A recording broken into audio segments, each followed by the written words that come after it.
Il est arrivé hier soir, il est impressionnant. L'avion militaire baptisé A400M, envoyé en renfort par les forces armées pour aider la population ultramarine en cette période de crise, est à Tahiti pour 1 mois. Il est arrivé avec 10 respirateurs et des masques chirurgicaux. La Polynésie pourrait être mieux desservie aussi, jusqu'à ce que les vols intérieurs et internationaux soient de nouveau autorisés. Il peut aller jusqu'en Nouvelle-Zélande pour les évacuations sanitaires. Il y a 2 équipages pour optimiser les rotations. Nicolas Suire, Ignacio Raveino, Jacques Damour.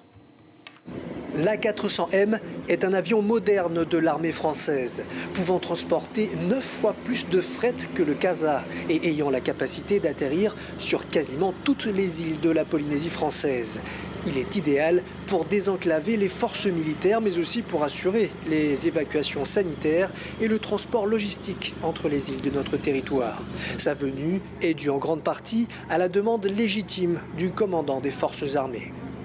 Je ne peux pas la remplir correctement à l'heure actuelle, vu cette menace, si je n'ai pas ce type d'avion-là. Donc c'est une opportunité. On va pendant 4 semaines, donc comme on disait tout à l'heure, on va l'exploiter au maximum. À bord, 2 équipages et une équipe de techniciens pour pouvoir décoller à tout instant. Des militaires ayant passé 14 jours en confinement avant de venir en Polynésie. Ils sont logés de manière à être isolés du monde. Avec eux, du matériel médical a été débarqué. D'abord, il y avait des respirateurs, des gants pour l'hôpital, du gel hydroalcoolique. Ce sont des matériels qui sont destinés à l'hôpital principalement. Lors du vol de continuité territoriale, il y avait des masques FFP2 qui ont été apportés. Ce sont des masques qui sont destinés au personnel médical, au personnel soignant. La présence de l'A400M n'a pas été facile à obtenir.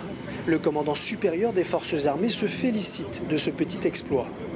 C'est un avion qui est énormément sollicité et donc c'est un effort particulier qu'a fait la France à travers ses forces armées pour projeter cet avion-là de manière à justement nous donner de l'oxygène pendant un temps déterminé. Donc 4 semaines, c'est un effort qui peut vous paraître petit, mais c'est énorme. Et je vous signale juste que quand il y avait Irma aux Antilles, lorsqu'il y a eu le cyclone, l'A400M était resté 10 jours. Le haut-commissaire va donc recueillir les doléances de l'ensemble des maires, du pays et des services de l'État pour planifier au mieux l'agenda de l'A400M.